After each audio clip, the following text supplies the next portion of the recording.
तोहर पतली कमर नहीं बिकेला हंगवा कमरिया में नहीं बिकेला हंगवा कमरिया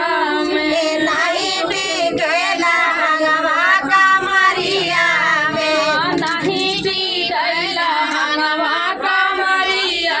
में जयबू जवानपुर बाजार गिरे लहंगा तोहार जयबू जवानपुर बाजार गिरे लहंगा तोहार ताली पीठ सब हासै बाजारिया में ताली पीठ सब हासै बाजारिया में ताली पीठ सब हासै बाजारिया में ताली पीठ सब हासै बाजारिया में लैबा साड़िया गुलाबी जवन ताव पहिन तोहर भाभी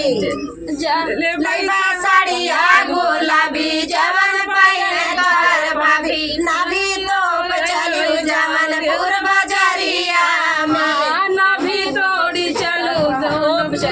नाभी तोप चलू जवनपुर बाजारिया में नाभी तोपी चलू जौनपुर बाजारिया में। आपको गाना कैसे लगा कमेंट में जरूर बताइए। बहुत सुंदर गीत था फ्रेंड्स, आप लोग को कैसा लगा हाँ जाएगा इतना छोटा बहुत फ्रेंड एक बार जरूर सच मार के देखिएगा।